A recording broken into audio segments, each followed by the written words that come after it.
wabarakatuh. Bismillahirrahmanirrahim. Alhamdulillahi rabbil alamin.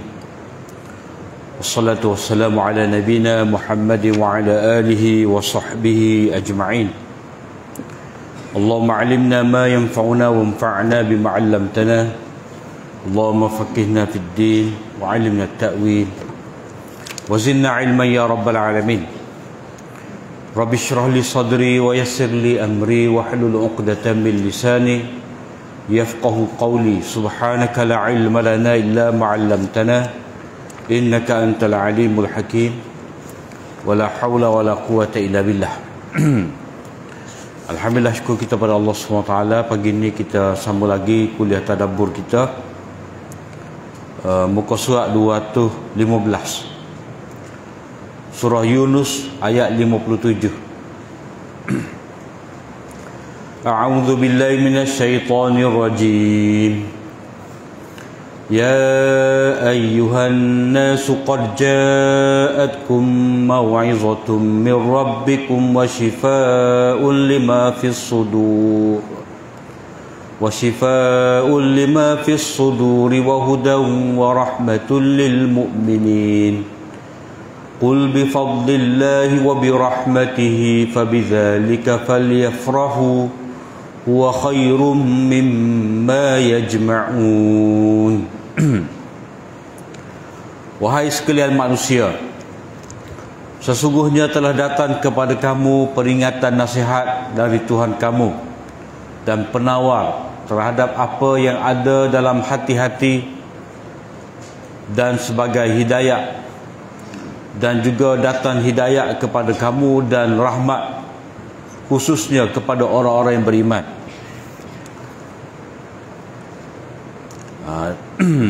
Ayat ni targhib, galakan supaya manusia ni mendekati Al-Quran. Yang mana dalam ayat-ayat sebelum ni kita baca ada saja gugatan ataupun gangguan daripada kafir Quraisy terhadap Al-Quran, yang mana tujuan mereka itu adalah untuk menghalau orang lain daripada beriman kepada Nabi SAW dan Al-Quran yang dibawa oleh Nabi. Seperti dalam ayat-ayat sebelum pada ni, itu ayat 37, ayat 37. Begitu juga dalam ayat yang ke-15 dan ayat yang kedua sendiri. Jadi bahagian ni Allah SWT memberi targhib kepada orang beriman, kepada manusia supaya mendekati Al-Quran, beriman kepada Al-Quran, dengan mana Allah SWT menyebut kepada kita 4 sifat bagi Al-Quran itu.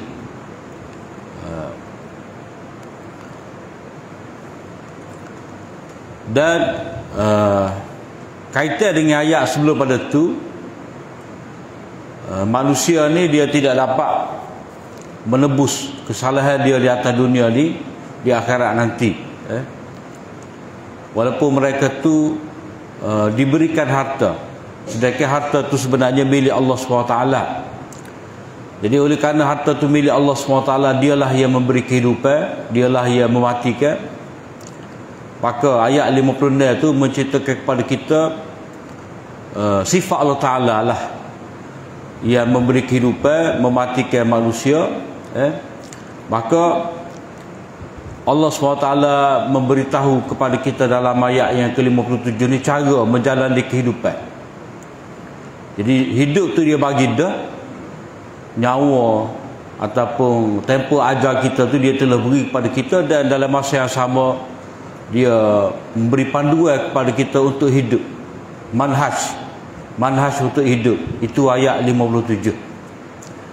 Jadi 4 sifat yang Allah SWT sebut kepada kita, sifat Al-Quran ini supaya kita hidup dengan Al-Quran. Sifat yang pertama, mau'izatun min rabbikum, mari nasihat. Allah SWT menggambarkan sifat Al-Quran ini sebagai mau'izah. Maknanya benda sifat Al-Quran ini memberi nasihat, memberi peringatan, memberi amaran supaya manusia ni memberi tumpuan kepada benda-benda yang baik dan menjauhi benda-benda yang merosakkan kehidupan dia. Intipati mauizah nasihat supaya manusia ni memperolehi apa-apa yang menjadikan benda tu, apa-apa yang merupakan maslahah kepada manusia, supaya manusia berminat. Begitu juga mauizah ni, peringatan nasihat supaya manusia ni menjauhi benda-benda yang jahat, yang mana itu membawa kepada mudarat dunia dan juga akhirat.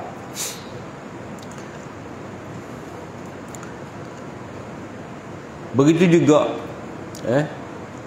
memberi nasihat tentang akibat buruk, daripada akibat buruk kerana tidak beriman, akibat buruk kerana menentang Nabi. Sifat yang kedua, wasyifaa'ul lima fi sudur, dan Al-Quran itu menjadi penawar terhadap apa yang ada dalam hati, yang ini penyakit hati. Penyakit hati yang terdiri daripada penyakit syahwat dan juga penyakit syubhat. Sebab manusia ni marak dia tu, sakit dalam hati tu. Yang dimaksudkan dengan hati ni mana jiwa lah, ruh dia. Jadi kalau segi kecil manis kau, daun tinggi kau, itu cerita lain. Ini sakit dalam hati, sakit yang menyebabkan manusia ni buta. Fa innaha la ta'mal absar walakin ta'mal qulubul lati fis sudur. Sebenarnya mereka tu bukanlah mata pandangan mereka tu buta, tetapi buta hati yang ada dalam, buta hati yang terdapat dalam dada mereka. Jadi penawar yang Allah SWT nak bagi kepada manusia dengan Al-Quran ini adalah penyakit-penyakit yang ada dalam hati, yang mana hati itu yang berada dalam dada kita. Wa syifa'ul lima fis sudur, sebagai penyembuh kepada apa yang ni hati yang ada dalam dada-dada. Jadi hati manusia ni didatangi dengan penyakit maradus syahwat dan maradus syubhat.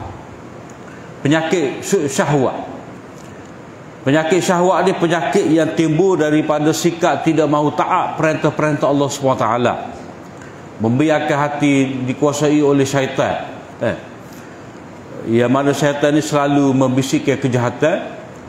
Jadi seseorang tu dia menjadi tunduk.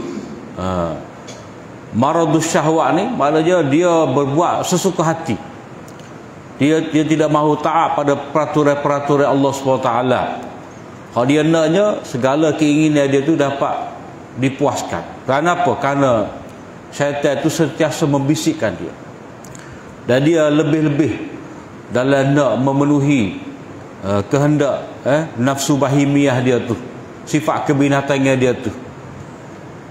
Kemudian marad, penyakit satu lagi yang ada dalam jiwa manusia ni, iaitu maradus syubhat. Banyak sangat keraguan, banyak sangat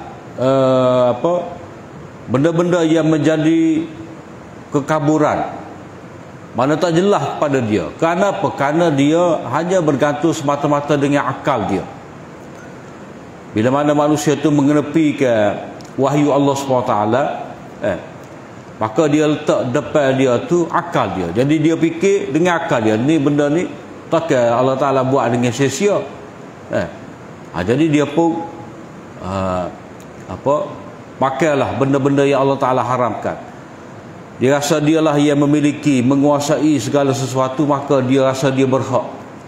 Dia rasa dia keturunan Nabi, dia rasa dia keturunan wali-wali Allah, maka dia anggap dia ada satu benda yang lebih daripada orang lain.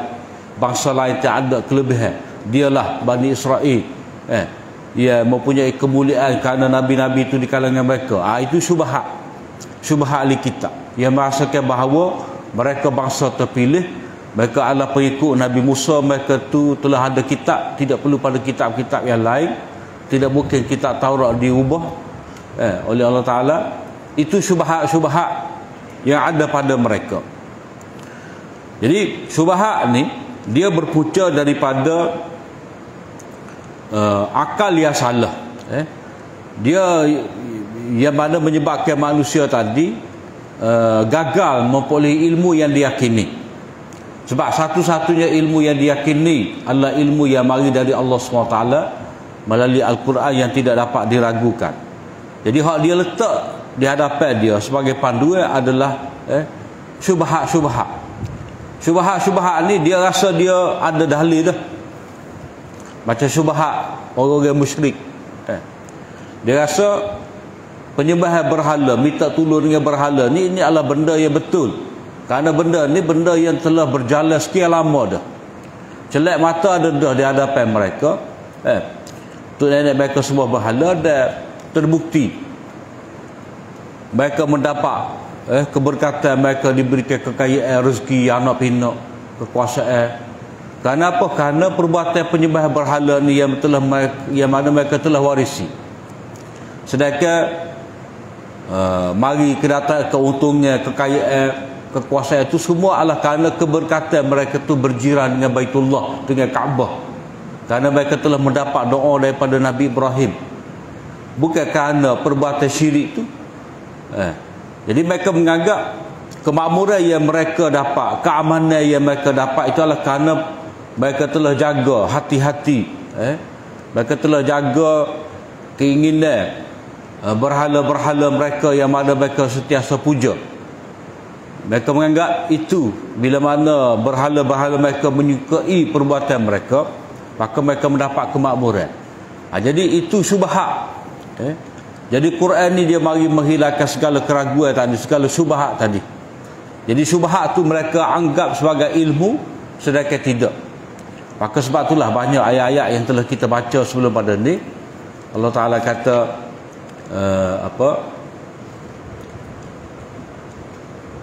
wa ma yattabi'u aktsaruhum illa dhanna inna dhanna la yughni minal haqqi syai'a. Dalam ayat yang ke-36 itu betul-betul syubhat yang ada dalam diri mereka.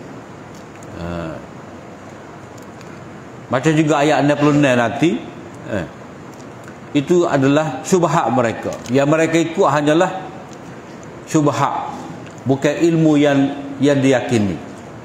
Ilmu yang diyakini adalah keberkatan, kemakmuran yang mereka dapat itu adalah kerana keberkatan mereka berada dekat dengan Baitullah, yang mana Nabi Ibrahim telah berdoa kepada Allah SWT supaya penduduk Mekah, lembah yang kontang itu mendapat rezeki kurniaan Allah Ta'ala. Kemudian sifat yang ketiga, wahuda, dan telah datang kepada kamu hidayah yang memimpin kamu kepada jalan yang benar, yang menyelamatkan kamu daripada kesesatan, yang menyelamatkan kamu daripada kebatilan.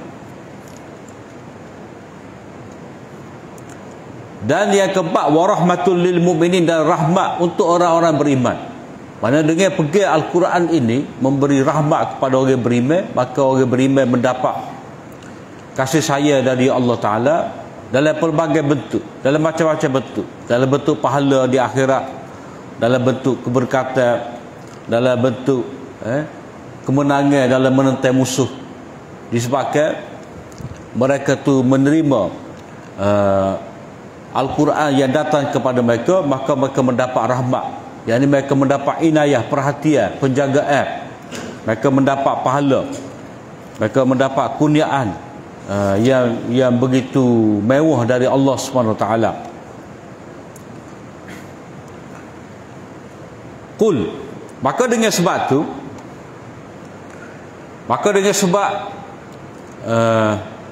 bifadlillah wa birahmatihi, katakanlah dengan sebab kurniaan Allah Ta'ala dan dengan sebab rahmatnya, fabidzalika falyafrahu, maka dengan sebab itulah orang-orang beriman sewajarnya bergembira. Bergembiralah orang-orang beriman. Jadi Allah SWT memerintahkan kepada Nabi SAW supaya berkata dengan kurniaan Allah. Kurniaan Allah Ta'ala ni Al-Quran. Wa bi rahmatihi, dan juga dengan keislaman, keimanan, dengan sebab agama, maka bergembiralah. Mana orang beriman ni bila mana mari Al-Quran itu dengan empat sifat tadi, maka sepatutnya orang beriman tu dia bergembira. Falyafrahu. Dia kena bergembira, kena berbangga dengan apa yang telah datang kepada mereka dan mereka telah terima.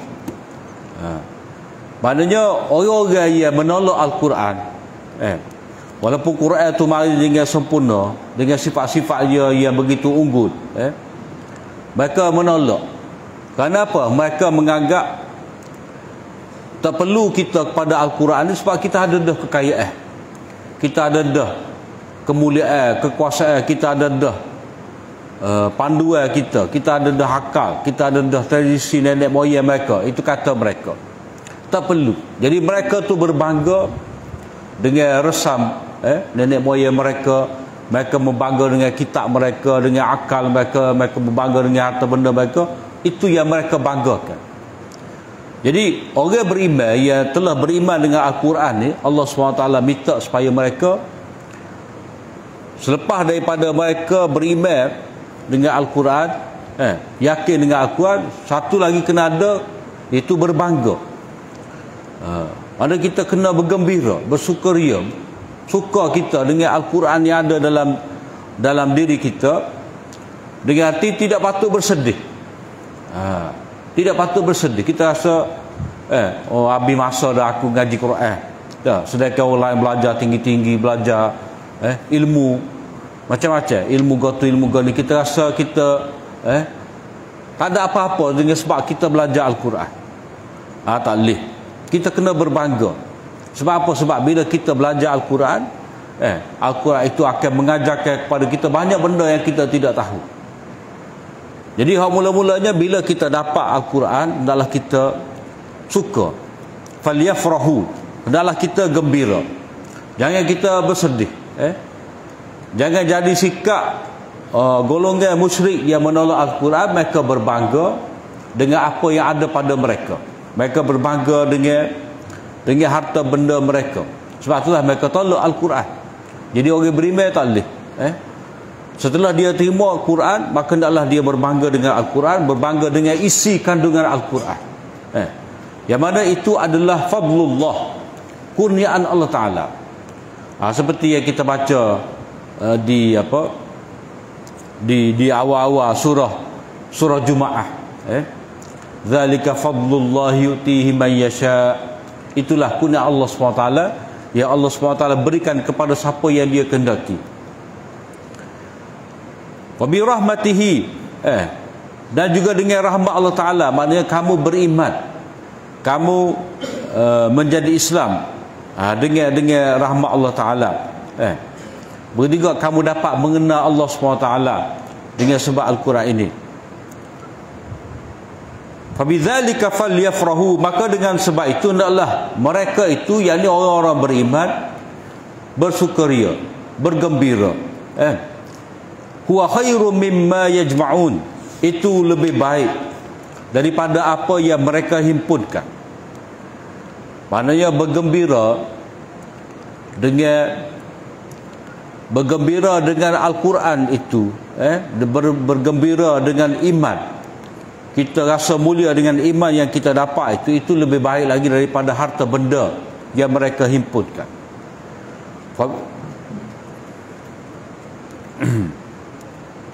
Huwa tu maknanya al-farh, kegembiraan itu. Bukan nak banding antara Quran dengan harta benda yang mereka himpun, tidak. Perbuatan gembira dengan Al-Quran itu sendiri, itu lebih baik lagi daripada apa yang mereka himpunkan. Maknanya perasaan kita tu, kegembiraan kita dengan dapat Al-Quran itu lebih besar lagi daripada kekayaan yang mereka dapat.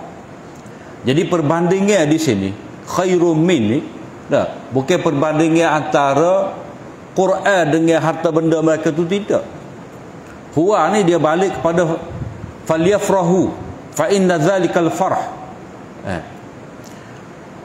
Bergembira, hendaklah mereka bergembira kerana bergembira itu lebih baik lagi daripada apa yang mereka himpunkan.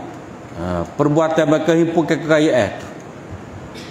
Jadi yang dibuat perbandingan di sini adalah antara kegembiraan kita orang beriman dengan usaha mereka orang kafir menghimpunkan kekayaan. Bukan perbandingan antara Quran dengan harta benda mereka, tidak. Jadi ini untuk memberi targhib lagi kepada orang beriman bahawa natijah daripada mereka beriman dengan Al-Quran itu, mereka mesti memperoleh kegembiraan. Berbanding dengan mereka mengintai-ngintai nak seperti mana diperolehi oleh mereka yang tidak mahu menerima Al-Quran itu, mereka berbangga dengan anak pinak harta benda yang mereka ada.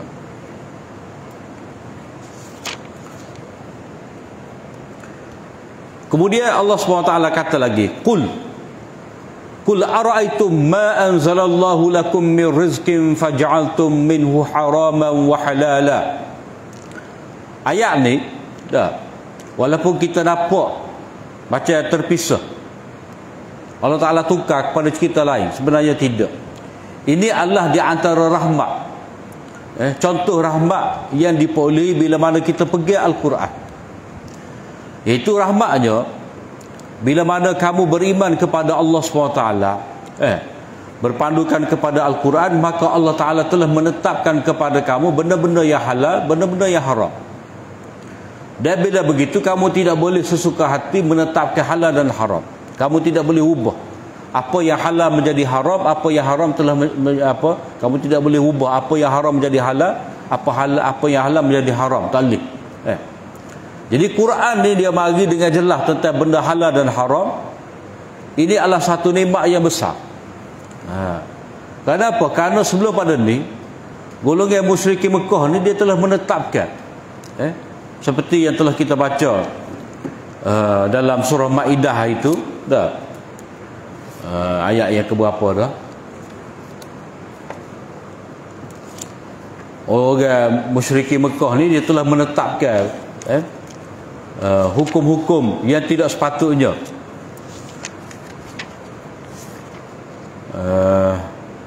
Ayat mana dah tu? Ma ja'alallahu min bahiratin wala sa'ibatin wala wasilah wala ham.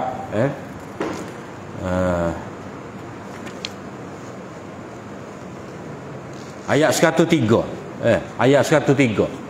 Surah Al-Maidah 103 muka surat 124. Itu benda-benda orang panggil tahrimat ahli syirki. Benda-benda yang telah diharamkan oleh orang-orang musyrik yang mereka fikir sendiri. Itu ayat 103 Al-Maidah. Begitu juga kita baca dengan panjang lebar dah dalam surah Maidah.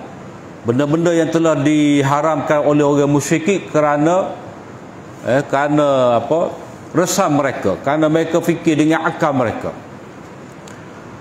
Jadi Allah Ta'ala kata, Qul ara'aytum ma anzalallahu lakum min rizq. Katakanlah, ara'aytum, apa kata kamu, apa-apa yang Allah Ta'ala turunkan kepada kamu daripada rezeki itu, maka patutkah kamu menjadikan sebahagian daripadanya itu haram dan sebahagian daripadanya itu halal? Qul, katakanlah, apakah Allah Ta'ala, Qul Allahu azina lakum, apakah Allah Ta'ala telah memberikan kepada kamu keizinan untuk menentukan halal dan haram? Jadi ayat ni nak beritahu pada kita bahawa Allah Ta'ala telah menurunkan kepada kamu ni Al-Quran. Dan dalam masa yang sama dia telah menurunkan kepada kamu ni rezeki.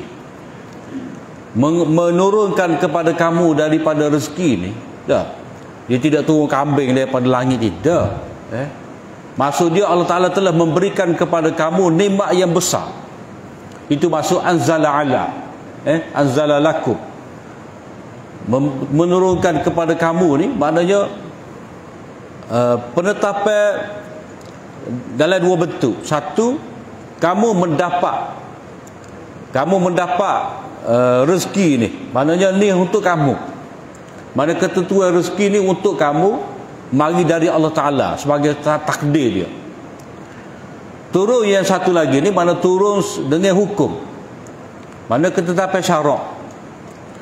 Jadi turun sebagai apa, rezeki untuk kamu. kurniaan nikmat untuk kamu mari dari Allah Ta'ala. Satu lagi, turun sebagai satu peraturan halal dan haram dari Tuhan kamu. Jadi Allah Ta'ala telah berikan semua ni kepada kamu melalui kehendak dia, kehendak kauni dia, pentadbiran alam dia, dan satu lagi kehendak syar'i dia, kehendak wahyu dia. Jadi bila benda ni mari diberikan untuk kamu, ini benar-benar nikmat, ini benar-benar rahmat untuk kamu. Sebab apa? Sebab kamu sebelum daripada ni telah mengharamkan binatang-binatang tertentu ni. Kenapa? Kerana ni nak dipersembahkan kepada berhala. Tak ada seorang pun boleh usik kambing, kambing ke, lembu ke, unta ke, dalam tempoh-tempoh tertentu tidak dibenarkan kepada mana-mana manusia untuk menyembelih. Sedangkan binatang ni bila Allah Ta'ala telah halalkan kepada kita, maka kita boleh menyembelih dia. Jadi mereka telah menganggap haram. Kenapa? Kerana ini telah disediakan untuk berhala. Jadi kamu kata haram sedangkan halal. Begitu juga binatang tadi, binatang ternakan tadi, kamu ambil, kamu letak di hadapan berhala, kamu pun sembelih atas nama berhala, kemudian kamu makan. Berarti kamu telah menjadikan yang halal tadi haram juga. Kamu telah menghalalkan yang haram. Kamu telah menghalalkan yang haram. Maknanya kamu menyembelih atas nama berhala untuk kamu makan. Jadi kamu anggap halal, sedangkan benda tu haram. Binatang-binatang tentu tadi asalnya halal, boleh sembelih, kamu kata tak boleh sembelih sebab ini untuk berhala. Tapi bila kamu nak makan, kamu sebut berhala, berarti kamu telah mengharamkan apa yang halal. Ataupun kamu telah bila kamu sembelih atas nama berhala, haramlah jadi. Asalnya halal, asalnya halal, kemudian kamu sembelih atas nama berhala jadi haram, kemudian kamu pergi makan pula, jadi haram. Itu melanggar ketetapan Allah SWT. Sebab kul Allahu azina lakum, apakah Allah Ta'ala telah memberikan keizinan kepada kamu, yakni ia memberi keizinan dalam bab halal dan haram. Yang menentukan hukum halal dan haram ni Allah kuasa mutlak Allah SWT. Kamu tidak boleh campur tangan. Sebab apa? Sebab rahmat Allah Ta'ala lah ia membenarkan kamu ni menyembelih binatang. Sebab binatang ni pada asalnya dia ada hak juga untuk hidup. Kita tidak boleh bunuh dia sesuka hati. Kita nak buat belatih mana, kita gantung ayam. Kita gantung ayam hidup, kita buat belatih mana, nembok tak boleh. Kita ikat kaki dia, ambak dia kita berdiri tak boleh. Dia kena sembelih. Dia kena sembelih dengan cara merehatkan. Ada orang sembelih tu dia gantung kaki lembu, tak tahulah mazhab mana. Dia viral kan lepas raya haji ni, macam-macam teknik sembelih tak betul berlaku. Dia gantung kaki lembu tu tinggi-tinggi, lepas tu mari tukar sembelih, pergi tanduk sembelih. Tu memang tidak merehatkan. Sedangkan Nabi kata falyurih zabihata, hendaklah dia merehatkan binatang dia. Mana hendaklah dia letak dengan berbaring. Jadi binatang ni dia ada hak untuk hidup, dan kita hanya dibenarkan untuk membunuh binatang tadi dengan tujuan makan, sembelih. Jadi kita sembelih atas nama Allah, bismillahi Allahu akbar, tidak bismillahirrahmanirrahim. Orang kita ni bismillahirrahmanirrahim pacurah. Siapa tunggu ngajar jemelih pun dia kata bismillahirrahmanirrahim juga. Ada sebuah video tu. 2-3 kali kita dengar bismillahirrahmanirrahim. Dia situ bukan tepat nak sebut Ar-Rahman Ar-Rahim situ. Dia kena kata bismillahi Allahu akbar. Dengan nama Allah lebih besar lagi. Allah Maha Besar. Maknanya binatang ni dia dengar bismillahi Allahu akbar tu, maknanya dia rela mati. Kerana apa? Kerana hamba-hamba Allah Ta'ala inilah akan beribadat pada Allah SWT dengan binatang yang dia makan ni, binatang yang dia sembelih ni. Maka dia rasa dia patut mati. Sebab apa? Keizinan daripada Allah Ta'ala. Jadi bacaan nama Allah Ta'ala tu dia kena sesuai dengan waktu tepat. Dengan kita nak buat satu amalan. Dia ada bismillahilladzi la yadurru ma'asmi syai'un fil ardi wala fis sama'. Dah.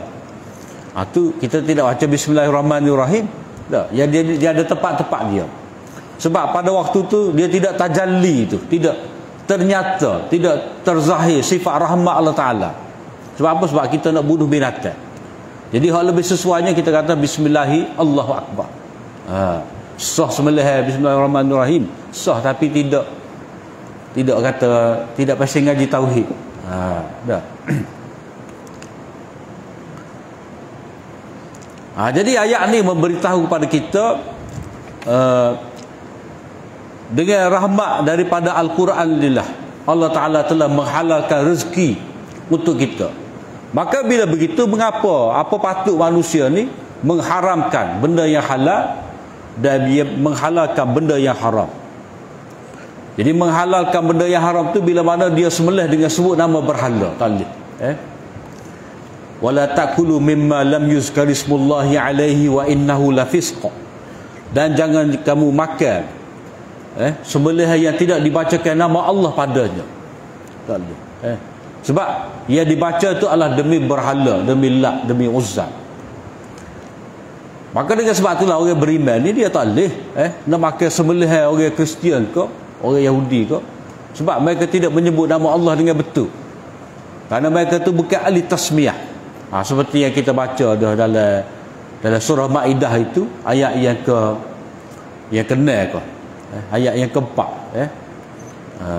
Ini panjang lebar dah. Faja'altum minhu haraman wa halala qul Allahu azina lakum am 'ala Allahi taftarun. Apakah Allah Ta'ala telah mengizinkan kepada kamu ataupun kamu telah mereka-reka atas nama Allah? Kamu kata Tuhan suruh lagu ni. Maknanya itu pembohongan sebenarnya daripada kamu. Sebab Allah Ta'ala tidak pernah menetapkan bahirah, saibah, wala wasilah, wala hamim itu. Begitu juga Allah Ta'ala tidak pernah menghalalkan sembelihan yang disebut atas nama selain daripada nama dia.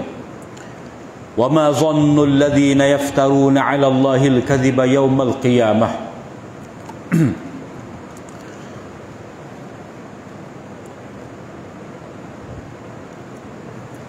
Dan apakah sangkaan orang-orang yang berdusta atas nama Allah Ta'ala di hari akhirat nanti? Maknanya apakah yang dapat orang-orang yang melakukan pembohongan atas nama Allah Ta'ala, mereka buat peraturan agama sendiri dengan ubah peraturan Nabi Ibrahim, mereka telah ubah agama Ibrahim, Nabi Tauhid, agama Tauhid kepada agama syirik. Apakah azab yang akan menimpa mereka nanti di hari akhirat? Maknanya mereka nanti akan berhadapan dengan hukuman yang begitu dahsyat disebabkan perbuatan mereka di dunia dahulu kerana mengubah agama Allah Ta'ala. Sebab mereka mensyirikkan Allah SWT dengan bentuk i'tiqad, membawa mereka tu kepada kerosakan dalam amalan, sehingga mereka telah menetapkan benda-benda yang halal, benda-benda yang haram mengikut kehendak diri mereka sendiri.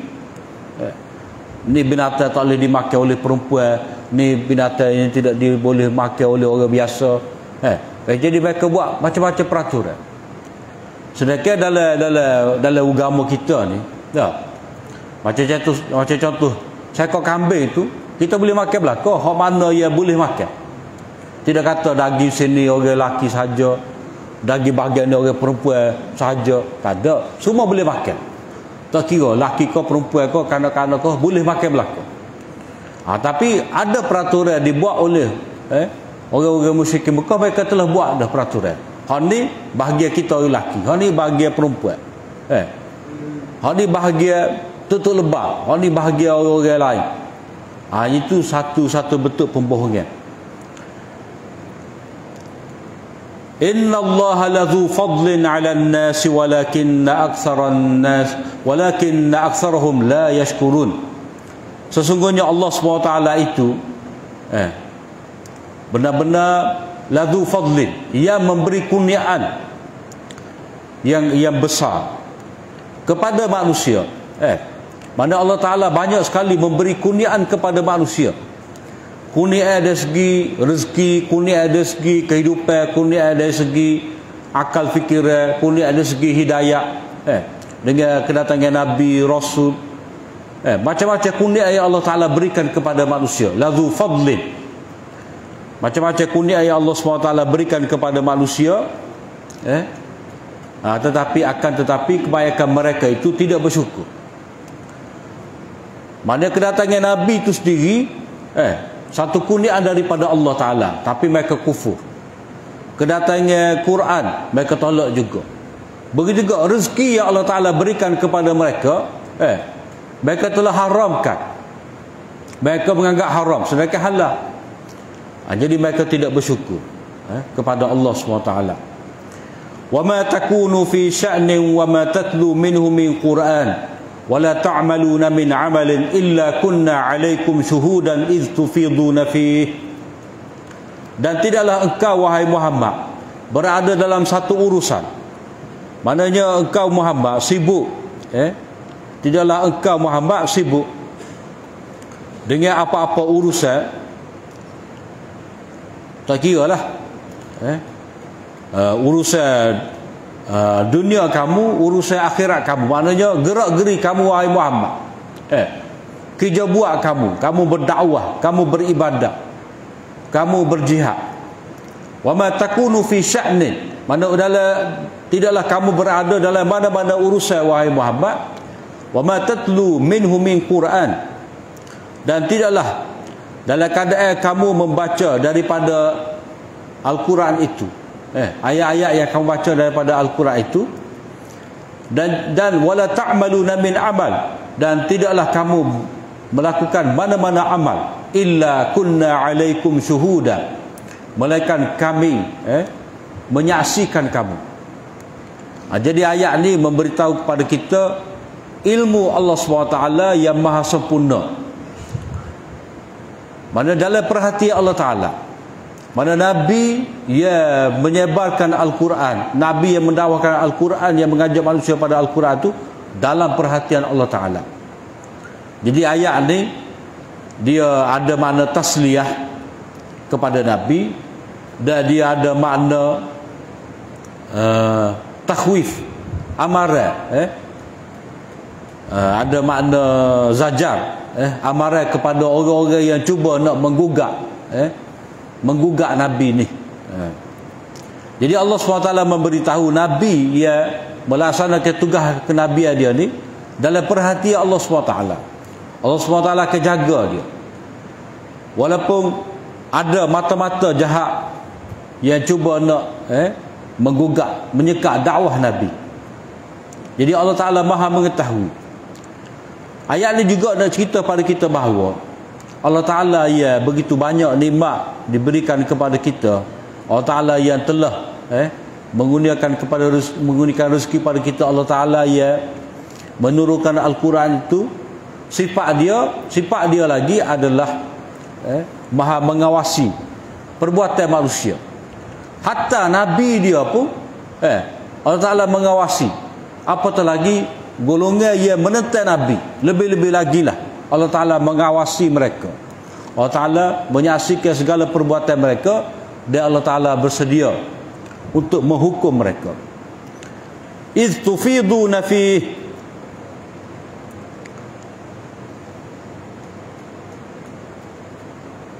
pada waktu kamu mengerjakannya, mula melakukannya. Ketika kamu melakukan sendiri perbuatan itu, Allah Ta'ala menyaksikan. Jadi Allah Ta'ala melihat segala perbuatan-perbuatan kamu kerana ilmunya yang sempurna, dan juga kerana inayah perhatian dia, penjagaan dia, perlindungan dia tu daripada musuh-musuh kamu. Dan ini sebagai tasliyah kepada Nabi seperti kita kata tadi. Maknanya Nabi kena tenang. Walaupun penentangan yang dibuat oleh kafir Quraisy begitu hebat terhadap Nabi, maka Nabi ketika menjalankan dakwah ni Nabi kena tenang. Jangan takut. Kerana apa? Kerana Allah Ta'ala sentiasa menjaga Nabi. Dan Nabi pun Allah Ta'ala jaga, maka lebih-lebih lagi lah orang-orang yang menentang Nabi, yang ada niat jahat terhadap Nabi itu, Allah Ta'ala lebih-lebih lagi maha memerhatikan mereka. Wa ma ya'zubu an rabbika min mithqali dzarratin fil ardi wala fis sama' wala asghara min dzalika wala akbara illa fi kitabim mubin. Dan tidak hilang lenyap daripada Tuhan kamu itu min mithqali dzarratin fil ard, seringan-ringan benda zarah itu. Zarah ni macam-macam tafsir lah. Zarah ni ada kata seberak biji sawi. Mana setara tu tidak terlepas daripada ilmu Allah Ta'ala. Maknanya dia hilang mana Tuhan tahu. Macam juru audit dah, 5 sen tu dia tahu gimana 5 sen. 5 sen ni kalau buat galik dah, seorang kerani yang tidak amanah dia ambil 5 sen daripada 10 akaun sehari ya. Dah. Kalau dia buat kerja lagu tu selama 20 tahun, tak tahu kaya mana dia dapat. Tapi Allah Ta'ala walaupun satu zarah dia tahu mana pergi, mana jatuh. Satu titik air ia jatuh ke bumi ni dalam ilmu Allah Ta'ala. Wala fis sama', hak jadi hilang dalam bumi, hak mana pergi dalam bumi, zarah ni dia masuk dalam tanah mana Allah Ta'ala tahu. Wala fis sama', dia pergi ke langit mana pun, berterbangan pun dalam ilmu Allah Ta'ala. Wala asghar, dan tidak ada hak lebih kecil lagi daripada tu. Tak ada lebih ringan daripada tu, tak ada lebih kecil daripada tu, tak ada lebih besar daripada tu, melainkan illa fi kitabim mubin. Melainkan tetap berada dalam kitab yang nyata, mana kitab surat Allah Ta'ala, dalam ilmu dia. Maknanya nak beritahu pada manusia bahawa Allah Ta'ala menjaga Nabi dia. Allah Ta'ala menjaga, mengawasi setiap tindak tanduk musuh yang cuba nak menggugat Nabi dia.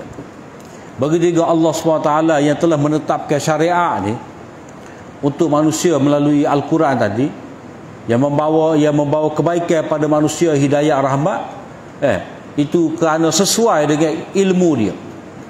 Mana layak bagi Allah Ta'ala untuk memerintahkan manusia menerima Al-Quran sebagai panduan hidup ni kerana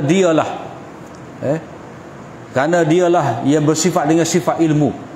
Jadi Al-Quran itu kalam Allah.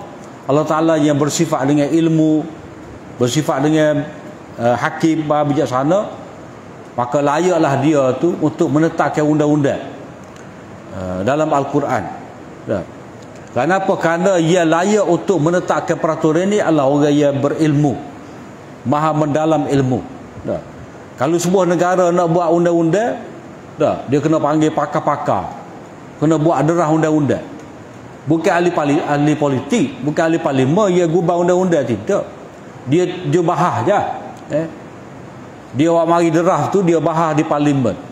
Dia gubah undang-undang bukan orang lain, ahli dia, pakar dia, ahli akademik yang gubah undang-undang betul kepada ahli parlimen setuju, dia pun betul lah di Dewan Rakyat. Barulah dibuat pengundian. Jadi begitu rumit untuk manusia ni buat undang-undang. Tapi Allah SWT yang telah buat undang-undang dia ni untuk seluruh aspek kehidupan manusia, kerana dialah yang telah mencipta manusia dengan ilmu dan kudrat dia, maka dialah yang menentukan peraturan bagi manusia supaya manusia dapat hidup berjalan di atas muka bumi, supaya manusia itu mendapat rahmat sehingga ke hari akhirat. Ala inna awliya Allahi la khawfun alaihim walahum yahzanun.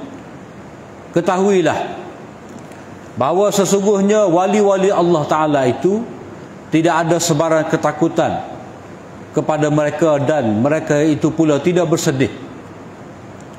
Maknanya orang yang telah menerima Al-Quran, beriman dengan Al-Quran, mereka itu layak dipanggil sebagai orang-orang yang rapat, dekat dengan Allah SWT. Dan mereka tu tidak ada sebarang ketakutan di dunia, dia dekat dengan mati, dekat dengan nak mati, tak ada ketakutan kepada mereka. Jadi konteks ayat ni dia bercerita tentang orang-orang yang telah bergembira dengan Al-Quran setelah mana mereka beriman. Dan bila begitu, mereka ni layak dipanggil sebagai awliyaullah, orang-orang yang membela agama Allah, bangun tegak menegakkan Al-Quran. Alladzina amanu wa kanu yattaqun. Mereka itu adalah orang-orang yang beriman dan bertakwa kepada Allah. Jadi syarat nak jadi wali Allah Ta'ala ni, dia mudah je, beriman kepada Allah dan bertakwa. Dia bertakwa tu sebab apa? Sebab memang takwa itulah sifat orang yang mengambil Al-Quran sebagai hidayah. Kita baca zalikal kitabul la raiba fi hudal lil muttaqin. Quran itu menjadi hidayah pada orang bertakwa. Jadi nak jadi wali Allah adalah orang yang beriman pada Allah dan bertakwa. Dan nak jadi bertakwa ni dia kena jadikan Quran itu sebagai hidayah. Jadi dia tidak ada syarat yang pelik-pelik. Kena zikir 100,000 kali sehari ke baru jadi wali Allah. Tidak. Jadi ta'rif, maknanya cara Quran menyebut wali Allah ni, awliyaullah ni, dengan begitu mudah. Iaitu beriman dengan Al-Quran, menjadikan Al-Quran itu sebagai panduan hidup dan berjalan dengan panduan tadi, maka jadilah wali Allah. Lahumul busyra fil hayatid dunya wa fil akhirah. Bagi mereka itu berita gembira dalam kehidupan dunia. Yani mereka dalam keadaan sentiasa mendapat hidayah daripada Allah SWT, mereka sentiasa mendapat keberkatan rezeki, seperti mana ayat-ayat yang telah kita baca dahulu. Walau anna ahlal qura amanu wattaqau la fatahna alaihim barakatin minas samai wal ard. Sekiranya penduduk kota itu beriman dan bertakwa kepada Allah SWT, maka pasti dibukakan untuk mereka itu keberkatan-keberkatan dari langit dan bumi. Itu kegembiraan untuk mereka. Wafil akhirah, iaitu mereka mendapat ganjaran di akhirat. Seperti mana kita baca dalam ayat yang ke-26 itu. La tabdila li kalimatillah, tidak ada perubahan kepada ketetapan Allah Ta'ala. Mana Allah Ta'ala telah buat ketetapan ada bahawa orang-orang beriman ni, mereka itu akan mendapat janji baik syurga. Mereka diselamatkan daripada api neraka. Itu adalah ketetapan Allah SWT. Kenapa? Kerana itu janji Allah Ta'ala, dan Allah SWT tidak memungkiri sama sekali janji-janjinya. Dzalika huwal fawzul azim. Dan itu adalah kejayaan yang agung, yang besar. Mana kejayaan agung yang besar setelah mana manusia tu berada dalam kehidupan dunia ni, dia beriman kepada Nabi, beriman kepada Al-Quran, bertakwa kepada Allah SWT, maka mereka dimasukkan dalam syurga. Maka itulah kejayaan yang besar, kerana mereka telah mendapat apa yang dijanjikan oleh Allah SWT. Kemudian ayat berikut ni berkenaan dengan